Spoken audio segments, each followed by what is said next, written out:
So when do all the good movies start coming on demand? That's not fair. That's really not fair. This movie is not really bad. It's getting some pretty bad reviews, and I'll be honest with you. During the first half hour of this film, I was like, oh, God, no. But then, like, after that first half hour, it kind of hit me what this movie was. It's kind of just the big budget, big screen version of not Scooby Doo, but all the Scooby Doo straight to VHS movies that they put out in the late 80s, early 90s. And when I realized that's what they were doing, I was like, you know what? It's not that bad. It's all right. And considering that's what they were going for, like maybe like straight to streaming is probably best for Honestly, this. if I had seen this in theaters, I probably would have been much more harsh on this thing. Because, yeah, I'm going to say, I do have some harsh things to say about this film. I'm probably not going to be as harsh, but... No, you definitely seem like you enjoyed it more than I did. But I think that's because the things that this film does right, it's definitely the stuff that you enjoy more. I think maybe because I'm, like, doing a lot of comparisons to, like, the live-action Scooby Doo, because that was, like, the other one that went in this, that hit theaters as opposed to going straight to DVD. Was there no animated Scooby Doo film aside from... Oh, yeah, I guess there was. Yeah, it's like all the animated ones were, like, straight to DVD and stuff. The live-action movies were the ones who went into theaters. Yeah, okay. So, yeah. So I'll go ahead and let you guys know right now. If you go into Scoob looking for a Scooby Doo movie, you're probably going to be disappointed. If you go into it just looking to nerd out over Hanna-Barbera for an hour and a half, you actually might enjoy this thing. And honestly, after I kind of realized that, I was, no, you know what? There's some stuff in here. Yeah. It's like, I mentioned this before, but this is basically like Iron Man 2, where they use Tony Stark to introduce the Avengers. This movie basically is using Scooby Doo to introduce everyone to the rest of the Hanna-Barbera characters. Yeah, that's kind of what my problems with this is that I wish they had leaned in harder to that. Because... kind of like with Iron Man 2, is like, dude, either just have Iron Man or just have the Avengers. Like, this whole in-between thing just makes this like a nothing movie here. It's kind of what this was a little bit, which was like, well, it's kind of a Scooby-Doo movie, but like, Blue Falcon is in here for an hour of the film, and the big villain is Dick Dastardly, and... I mean, like, it's not like there's any kind of mystery behind that. It's just Dick Dastardly the entire time. And, they're really leaning into a lot of Hanna-Barbera stuff, but they don't lean in enough to make it like the Hanna-Barbera movie. Yeah, it's like, but like, if I was also like judging this on just like a general family-friendly movie, and I think it's entertaining enough for the kids. It totally is. Yeah. This is one of those films that, like I said, it is exactly like those Scooby-Doo straight to VHS. I don't even want to say straight to VHS. Because, like, they came out that long ago. Yeah, like, exactly. Yeah, anybody who's around my age, like, we remember those movies. There were, like, when we were kids, there was not a Scooby-Doo show out. There was just Scooby-Doo movies. And none of them were mysteries. None of them were, it's just mostly like Scooby and Shaggy, like, hanging out with all these random monsters and characters and going on wacky shenanigans. Which is exactly what this is, because in this movie... it's not even like the Mystery Machine Gang. Like, no. Fred and Velma and Daphne are like gone just a couple minutes into this film, and it's just Scooby and Shaggy throughout the rest of this, hanging out with Blue Falcon. Like, I honestly think that in the Scooby-Doo movie, Blue Falcon has more screen time easily than over half the Mystery Machine Gang. And like I said, I'm actually okay with that because it did kind of hit me like, oh yeah, this is kind of just a Hanna-Barbera shared cinematic universe sort of thing almost, except that they just didn't go far enough in with it. Yeah, it's like, and I'm kind of glad they like did something different, because like if they did like just another Scooby-Doo movie, it probably wouldn't have been as like, it just probably wouldn't have been very like mediocre. It's like doing the Spider-Man origin movie all over again. Fair enough, like, yeah, absolutely. But I just wish that, like, dude, if you're gonna do the Hanna-Barbera movie, do the Hanna-Barbera movie. Like, go all in on this thing.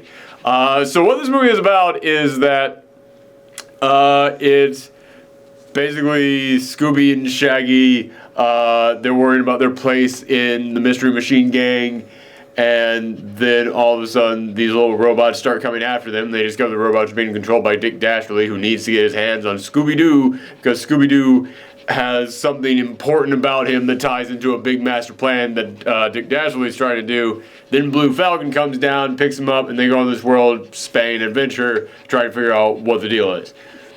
I was about to say fairly simple plot before a Scooby-Doo movie. That's actually like, wait, what? This is Scooby-Doo? What? Peach, you need to figure out a lap that you want to be in, buddy. Come on, you big idiot. There you go. There you go. Good girl. All right. You would not help us out on any mysteries. You would provide moral support. You're more like Scrappy-Doo. You just have too much energy in you. Only not nearly as annoying. No. I don't know. People actually like Peach. Yes, people actually do like Peach. So, yeah, even though it is this big, crazy, convoluted plan, when it comes to actually summing up the plot, that's kind of what it is. It's a world-spanning adventure with Blue Falcon taking Scooby and Shaggy around. And, you know, we all heard that Tracy Morgan is in here as Captain Caveman, which I'll admit, I didn't know what to expect when they said Tracy Morgan was going to be Captain Caveman. He's actually pretty good as Captain Caveman. I like him. I actually really liked him as Captain Caveman. That actually is like the theme of this film. The actors who I was like, oh, I don't know about that, they were actually pretty good. Here's a sentence I haven't said in a while. Ken Jeong is really good in this. It's been a while since I've been able to say this. It's been like since Community was on the air. But yeah, he is Dynamut, the robot dog sidekick to Blue Falcon. I thought, oh God, it's Ken Jeong. He's gonna be like so over the top like he always is. No, he is restrained. He is the straight man in that relationship. And I looked at that and went, why are you not this more? You're really good at this. You're like, you have the perfect, I'm disappointed in you voice. Which, again, going back to his Community days when he was the Spanish teacher. Yeah, that's entirely what he did on that show. I was like, yeah, man, you're really good at this. You should do this way more. Yeah, he's actually one of my favorite parts of this movie. Also, another, I can't remember who did the voice acting in it, but Dick Dastardly. Dick Dastardly is actually great in here.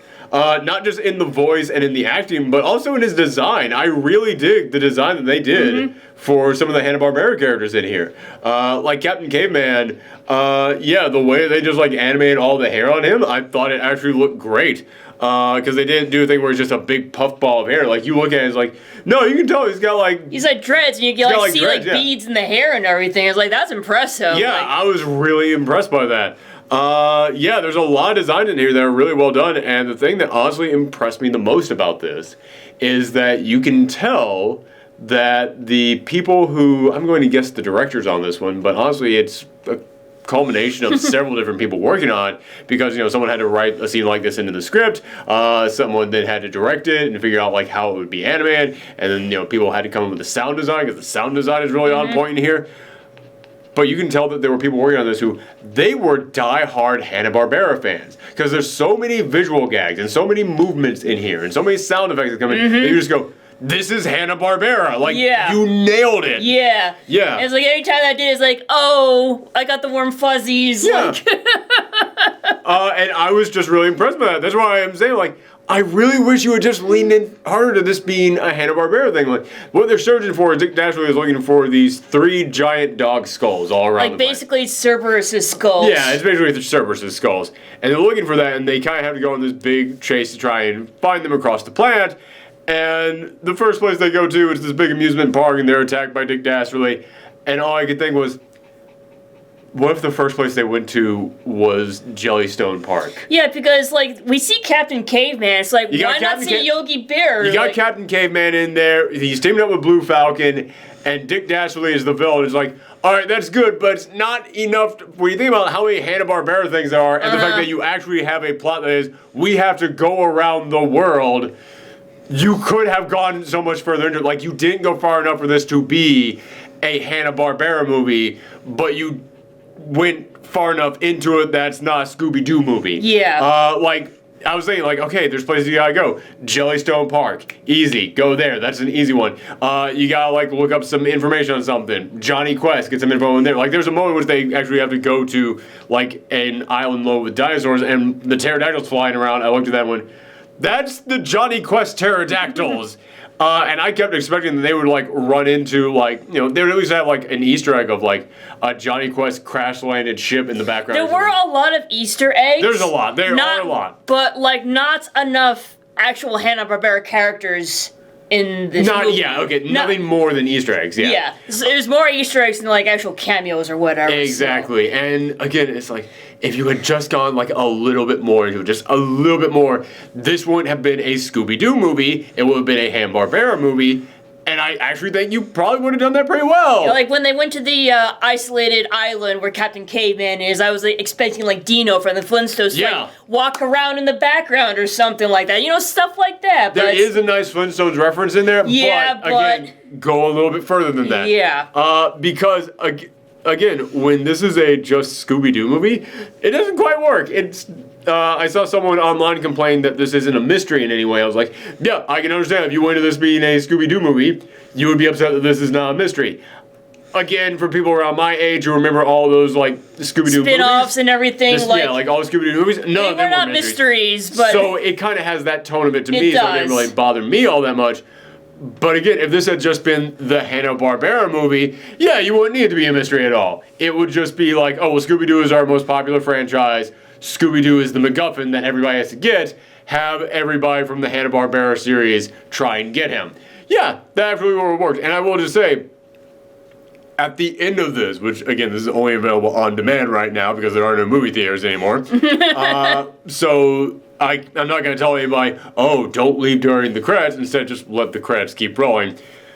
The ending credits are great in this, and the ending credits, I looked at them and went, yes, that's exactly what I'm talking about, because the ending credits are just, here's a cameo, this, and it's like expanding from where this movie leaves off. Yeah. And they go, yeah, there is a bigger Hanna-Barbera universe out there. Let's get this character there. Let's get that character there. It's like, this'll be what you get. If this makes enough money, we get a sequel or something like that. Yeah, and that actually really intrigues me because the people who worked on this, again, as I said, you can tell from like the gags in here, like, it's not just Scooby and Shaggy running around a lot. They do the stuff where they get in a costume and they try and like get in a disguise to trick the monster that's chasing them. Like, that's a good Hanna-Barbera thing. But then there's also like visual gags where they're running from something and just like the way they move. Yeah. Like there's a moment which they're at the amusement park and they're on a roller coaster. And I went, that is some Hanna-Barbera style like animation in there. You guys are nailing this.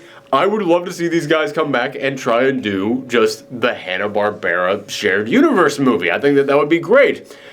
Now, I am praising this thing a lot for the things that it does well, and so far the only negatives I've really had is that it didn't lean into the stuff it does well enough. And it tries to be like this half Hanna-Barbera film, half Scooby-Doo film, and because of that it doesn't really fit into either category. But there is a lot of stuff in here that doesn't work, just period. There's a lot of jokes in here that are just, for every joke in here that I looked at and went, that's a good Hanna-Barbera style joke. You could really know that. There's also the, well, this is for the kids, and I know what the kids like these days. Yeah, there's one of those jokes in there, and oh man, they are painful at times. It feels like, I don't know I don't know if the writer is the same as the director. I don't know if it was like written and directed by the same person. I didn't bother to look that up. I apologize. But it kind of almost feels to me like the writer didn't get this stuff at all, but the directors did. But then maybe it's that the writers did, but then the studio looked at it and went, well, that's not going to fly. We need a punch-up writer to come in here. Then the punch-up writer came in, and they just put in there a ton of really awful stuff. Because it's one of those things where, again, you look at the stuff that works, and you look at the stuff that don't work, and it's, man, they are so far apart from each other. So yeah, it is really, hey, ice cream truck outside. Why are you outside? Sorry, every now and again we hear an ice cream truck outside, and I'm just like, I know you need to work right now, but oh my God, no. Don't go up and buy stuff out of people in trucks during the quarantine, everybody. So, yeah, I know that you guys might be shocked at my final score when we eventually get to it, because I talked about the stuff that I liked in here so much, but the stuff I liked in here was more of like, oh, lean into that, and it's it's cool that this exists. You did this well, but we need way more of that because there's a bunch of other stuff over here that does not work at all. This thing, like I said, I was really not feeling this thing early on, because early on it starts off with a flashback of how Scooby and Shaggy met, and that entire sequence is nothing but like, here's what the plot of the movie is going to be. Like, you see the moment in which when Shaggy gives Scooby his collar for the first time, and he goes, "I'll never take it off," and I leaned to you and went, "I wonder what's going to happen in the movie." And that's what the entire film is. Like, there's a moment in which someone tells them the power of friendship never saved the day. And I was like, you just gotta put like the entire premise of the film out there in like an actual line? And it's not even like big things like that. It's even just small things. Like when they meet Blue Falcon, they realize that he's not Blue Falcon. He's Blue Falcon's son. And he goes, "Well, what happened to your dad?" And he goes, "Oh, he moved on to a better place." I would joke about him moving to Florida in 5, 4, 3, 2. Yep, that's exactly what the joke was. It's like, yeah, it's a bunch of basic ass jokes like that. Yeah, a lot of the visual gags are actually really good here. We had to actually write a joke down. Ooh man, they're not that good. And it goes for a few gross out jokes, but not that many, not as many as you expect. Or inappropriate, I guess. Yeah, but not as many as you typically expect when you have a film that really feels like a studio came in here trying to figure out what the kids like. Yeah, it's like, you mentioned you didn't really care for the jokes that much. It's like, they didn't bother me as much because, like I said, I was kind of comparing this to live action Scooby Doo movies, and those jokes... I actually never saw those. Oh. I've actually never seen those. No, but it's like the inappropriate jokes in those movies were way worse. Like, they would do like pot jokes and everything. Oh, I've actually seen parts of that. Yeah, and there's like a scene where like Scooby and Shaggy have like a farting competition. I've seen that, yeah, so it's like, this is actually like tolerable. These jokes are tolerable compared to that shit, honestly. Fair enough. Peach, if you can't decide what laugh to be in, then you gotta just sit down there. So, how are we going to address this? Alright, fine, let's just go ahead and say it. If you want to talk about the bad jokes in here and just like the perfect summation of it, like maybe 10 minutes into this film, because this thing has a fairly long opening of like a flashback to Scooby and Shaggy as kids. I was actually surprised at like how long this movie was. Like, yeah. But yeah, it has that opening that just focuses on them as kids, and it goes on for a pretty decent amount of time, which... This thing, it's so low with Scooby Doo references and Hanna-Barbera references. I'm shocked they didn't make a pup named Scooby Doo joke in there. Like, I'm shocked that like Red Herring didn't pop up in there at some point in time for anybody who knows the old pup named Scooby Doo show. But like, I kind of feel like introducing them as kids was basically a reference to a pup named Scooby Doo. Maybe it could have been, yeah. But after that, there is a nice little title sequence in which they just recreate the Scooby-Doo Where Are You opening, like almost shot for shot with them in you know, the CG graphics. And man, it is not until you see that opening sequence, but in CG graphics, that suddenly it hits you, wow, they reused a bunch of backgrounds in that opening sequence. It really stands out to you when they do it in CG, but it's still a cool thing that they did here. And so I was like, okay, well the jokes aren't that good so far, but it's like, you know, there's some fun stuff in here. And then the very next scene after that, of them as now adults, is of them saying, well, we need to get someone to help fund the Mystery Inc. We need to get someone to help fund Mystery Inc. So I've got a donor. And then Simon Cowell walks out, and not Simon Cowell playing a character, he's just Simon Cowell. Yeah. And they'll go, it's Simon Cowell! And then immediately Scooby and Shaggy pull out their phone and start singing Adele. And I just looked at that and went, who is this for? What? How long has this joke just been sitting, like, in your back burner? And you've just been sitting on this thing because who the hell is making a Simon Cowell joke in 2020? Who? Like, I understand, like, maybe they were parodying, like, the Scooby Doo meets this celebrity kind of thing. That is all I could think. And I was like, I am still giving you a... even with that, all I could think was recently there actually was a Scooby Doo, Guess Who I think it was called, in which they were, it was a series, it's on Boomerang, in which they were trying to redo the old Scooby Doo Guest Star of the Week show, in which it was Scooby Doo, and every single week there would be a different guest star on there. And I actually watched a couple of those episodes, and I'm not a big Scooby Doo fan. I'll let you guys know that. I'm kind of hot and cold on Scooby Doo. I actually kind of like this show. I actually think it was pretty good. The guest stars they got on that show for like an actual like animated series, not a live action film. Not live action, but not a big budget film. But this little cheap animated show they had for Boomerang, not even Cartoon Network, but Boomerang. They had better guest stars on there. The guest stars they had on there were like bigger deals than Simon Cowell in 2020. I feel like the reason why they picked Simon Cowell is because like he's notorious for being an asshole, and he's the one who basically told the Mystery Inc. gang that Scooby and Shaggy are worthless. Which again, if this thing just has someone come out and tell you what the plot is, just walks right out there and went, man, I know this is for kids, but you have got no respect for kids if you think that they need to have that much of the plot just spelled out for you. And yeah, that's kind of a great summation of all the bad jokes in here. That like you're making a freaking Simon Cowell joke in 2020. And, like, he comes in, and, like, Scooby and Shaggy are singing Adele to him, and he says, wow, you two are terrible. And then Fred goes, wow, he's mean, but in a fun way. I went, we know the premise of Simon Cowell. We know he's been around for 2 damn decades at this point. Yeah, that's kind of my problem with the actual written jokes in here. A lot of the written jokes, they're just lazy, and they're just so like, yeah, this is a fun thing. It's like, no, it's not a fun thing.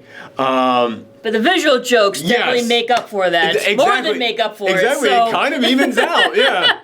Kind of evens out for me. And as I said, as this movie went along, I got warmer on the film as it went along, because I started only really focusing on the good stuff. And again, the further it went on, the more I kind of went, oh yeah, this really isn't a Scooby-Doo movie. This is more of a Scooby-Doo movie. It's one of those, it's kind of like a movie adaptation of those Scooby-Doo straight to VHS things from when I was a kid, in which it wasn't Mystery Inc. It was just Scooby and Shaggy. And there was no mystery. It was just them on some big crazy adventure. That's what this is. It's like, oh, you know what? You're kind of actually doing that pretty well. And also this whole, like, Hanna-Barbera universe thing that you have going on here, you don't go into it enough, but there is something there, and I did enjoy what you were doing. And I can tell that at least some of the people who worked on this actually understood what they were doing. So, like I said, a lot of the really bad jokes in here kind of negate a lot of the good jokes for me.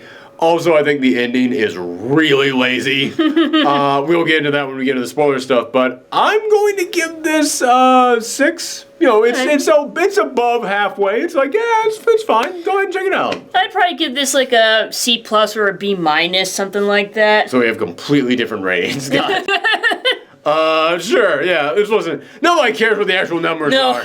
We just put it in there for the people out there who's like, well, I need something to quantify all of this. Like, all right, there you go. Yeah, I guess if I was going with numbers, I would go, I guess C+ too. You mean letters? Sorry, yeah, letters. Letters, numbers, what? No, nothing matters anymore these days.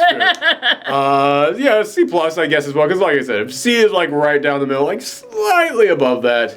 Like my grade system is different from yours. Definitely, yes. Yes, you grade on the American school system. I grade on the European school system. My C's are your D's. Yeah. So yeah, let's get into the spoiler part here.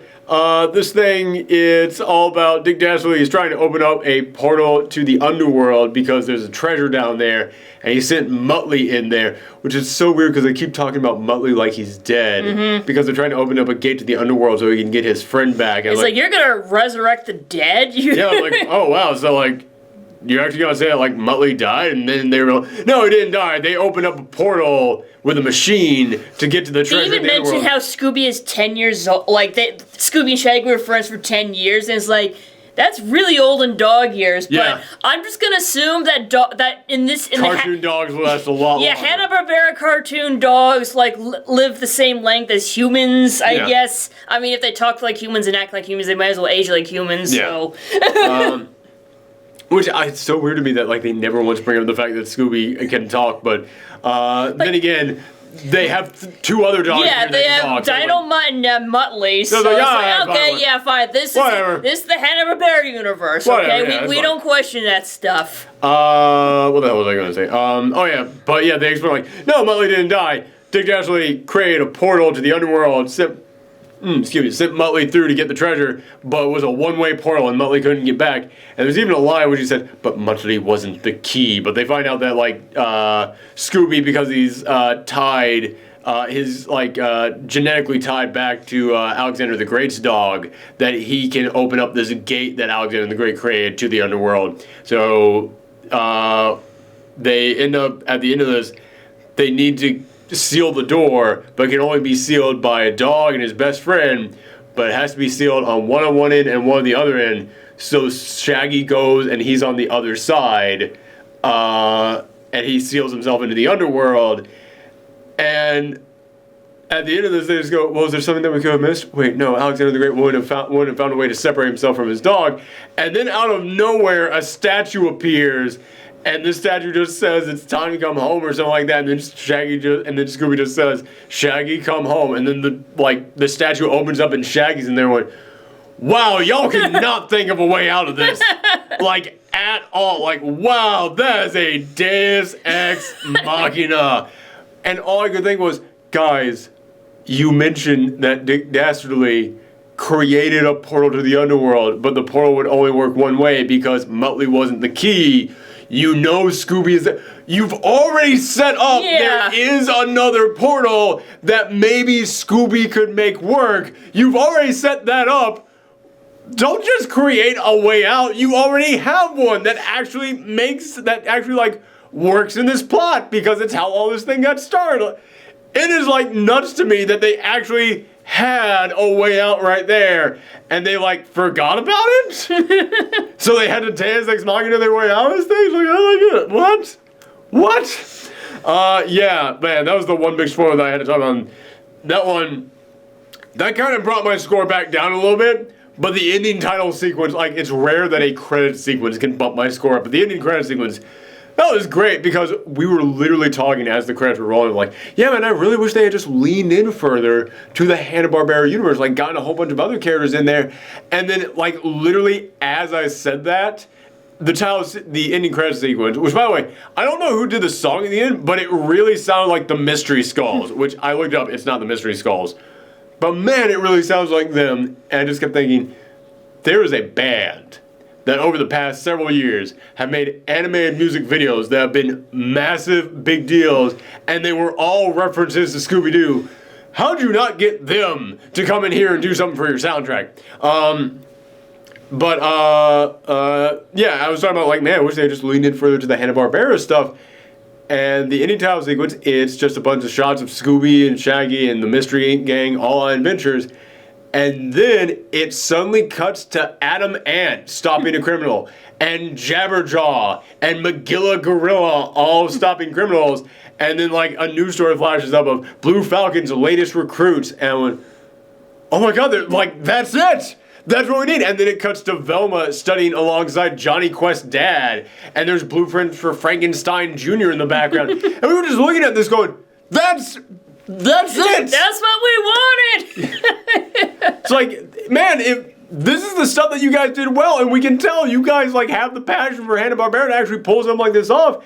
And whenever you did stuff like this in your movie, it was actually good. So yeah, man, I actually really do want this to get a sequel because I'm looking at everything that they put in here. I'm just going, yeah, you guys would nail this. I honestly think, if you just, whatever was the punch-up writer who came in here with all the funky fresh that the kids will like jokes and all the gross-out jokes, get them off. You don't need them. They're not bringing anybody to the table, but just have the people in there who actually were let's make a Hanna-Barbera thing. Just have them make this Hanna-Barbera universe thing. I think that would be great.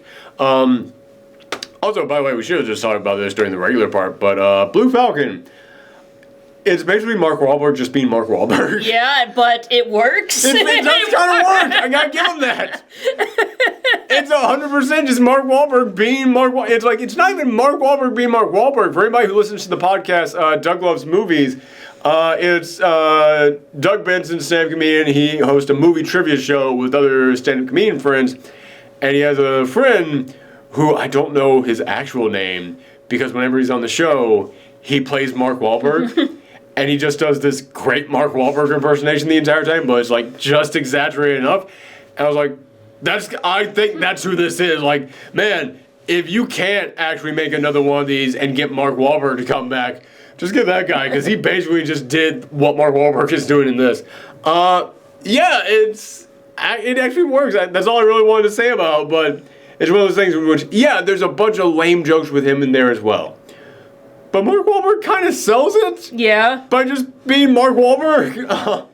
It's very weird. So yeah, I thought overall it was pretty okay, but the stuff in here, I know that it seems like I like this way more than I actually did, but it's because the things in here that I did like, I was really impressed with. And I'm not even like a big Hanna-Barbera stan. Like, I was a Warner Brothers kid growing up most of the time. Yeah, me too. But still, I was impressed with this. Anytime that you can come in here and go, hey man, we're attempting to pay homage to this particular thing, and then you prove to me you're really good at paying homage to that particular thing, I'm going to applaud it. Man, anytime that you can come in here and go, I like this thing, here's what I'm doing with it, and I can go, oh, you really get that, I'm going to applaud. It's just that all the times that they didn't do that, it was kind of bad to me.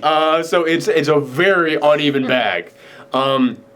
Yeah, like I said, I wish that they just put more stuff in there. Like, there's a moment the mystery van, the mystery machine, ends up getting pulled over by a cop, and it's this hot blonde lady, and I kept looking at her going, long blonde-haired lady pulling a car over. Is that supposed to be Penelope Pitstop? But no, that joke is like gone instantly. I went, man, there would have been like an easy reference, easy one to throw that one in. Nah, they didn't.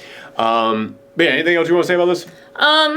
Well, I did notice that they changed Dynamite compared to the original cartoon, but I understand why. You can't really have a movie about a goofy dog and then have him be with another goofy dog. I was 100% okay with Dynamite being different in this. Yeah. And like I said, I think that he nailed it. I think that the actor actually really did a good job with that. But yeah, you can't have Dynamite acting like the light version of Scooby Doo. And also, as we said, well, actually, we didn't say this, but the whole joke in this is that Blue Falcon, it's not Blue Falcon, it's his son, and his son is trying to live up to those expectations, and he's actually kind of a big screw-up, so you need the straight man in there. Yeah. I will say that they also did have, like, a human sidekick in there as well for Blue Falcon. Yeah. And she really, I feel like they just had her in here because they just need another human on board. Yeah. They needed someone for Dynamite to talk to. Yeah. That's all that she's here for, because she has like no character arc. She doesn't really do anything. Like, Dynamite doesn't have a character arc, but he helps Blue Falcon with his character arc. She doesn't really add to that at all. It's one of those things where it's like I thought you really just kind of need another human in here. I thought there was going to be like a twist where she actually is like a spy who works for Dick Dastardly, but because then they would at least have done something with her. Yeah, I mean, like her name is Dee Dee, so it's like, oh, maybe. Oh, I didn't even catch that. It's like, oh, maybe like Dana Dastardly or something like that. Like maybe she's like his niece or something. But it's like, no, just another sidekick. Yeah. Yeah, exactly. Like, she is only there just to be someone who goes, well, according to these readings, that's it. That's all she's there for. And it really feels like they wrote this thing and then they went, well, we need Dynamite to discuss things with someone, and Blue Falcon's too stupid. So I guess we just create someone. It's like, yeah. So I was like, she's not positive, she's not negative, she's just kind of there. Neutral. Yeah, which sometimes being neutral is even worse than being negative, because it's like, oh, you had nothing to do in this. Yeah, it's like, I kind of wish there was like one scene where like Dynamite would have reverted to his original self. Like, if just as like a gag? Yeah, it's like a gag. Yeah, that could have been cool. Yeah, like maybe like when he got hacked or something. There's like, one when he's getting hacked, and that actually would have been like, he does like the voice or something. Yeah, like the laugh. Yeah, exactly. Yeah, that would have been actually a really good thing to put in there. Yeah, but oh well. Yeah, like they did decent. Like I said, Captain K-Man, I thought was actually the biggest surprise of this whole thing to me, because I was not expecting to be on board with Captain K-Man at all, and Tracy Morgan went full Captain Caveman on this one. I gotta give him credit on that one. Also, there is a great Flintstones reference, and there is a small one, but they're gonna have this big fight, and the fight starts with someone blowing on a turtle shell, and the turtle comes out and makes the whistle noise. The whistle noise from the start of the Flintstones. Yeah, I actually enjoy that. Like I said, they could have put in there some more references, and anytime that this movie is not just geeking out about Hanna-Barbera, it's not really all that good. But man, if that's what you want, if you just want to geek out over Hanna-Barbera for an hour and a half, this will get the job done. So yeah, let that, figure out what you want to do on your own. Excuse me, indigestion. Should have eaten all those Scooby snacks. So yeah, thank you guys very much. I have no idea what the next thing is that's coming out. Neither do I. The post-Geekout reaction is kind of weird right now because there's no movies coming out. But I'm honestly wondering, do you guys want to see us talk about TV or anything? Do you want to see us maybe even not talk about new stuff, but talk about some older shows? I have been thinking of talking more about anime on here because My Hero Academia, the latest season of that wrapped up, and man, do I want to talk about the latest season of My Hero Academia. I know it wrapped up a month ago at this point, but So no, we're not keeping track of time. Nobody is. There is no time. No concept of time anymore. Yeah, and there's a show on Netflix, an anime on there. Monthly Girl Nozaki-kun that we just finished watching. I love the heck out of that thing, and I would gladly talk about that thing. So, if you guys want to see us maybe not do the post-Geekout reaction for now, but maybe do binge watches of certain series. Yeah, and if you any suggestions in the comments below, let us know all that that'd be great. Yeah, or hit me up on Twitter at Professor Thorgy. Cause man, it's weird. I know that a lot of people on this channel, they come to the channel just for the comic book stuff. But I still do enjoy doing the post-Geekout reaction, and I do know that the people who like the post-Geekout reaction, they miss it. People have told me online, I miss the post-Geekout reaction. I'm like, yeah, well, I miss movies. So if you guys want to just see us up here talking about other random things that we've been watching, we'll do it. And I do have an idea for another kind of movie review show that we could do, and we've tried watching some stuff for that, but we haven't found the right thing yet. So we do have more movie stuff planned right now because I got news for you guys. They say that movies are going to start coming back in July. Movies ain't coming back in July. And if they do, I ain't going to see them. Yeah, we're in New York, so if movies open back up in July, they're going to be closed in August. So yeah, I ain't fucking doing that. Y'all can go and risk your lives to go and see New Mutants. I'm not doing that. You'll become a new mutant. Yes. With the ability to infect everyone around you. Yeah, man, Disney, just put New Mutants out on Disney Plus already. It ain't happening, man. This is becoming like that haunted movie that kills all the people who read the script. I can't remember the name of it, but there's that legendary script in Hollywood. We're not even talking about Scoob at this point.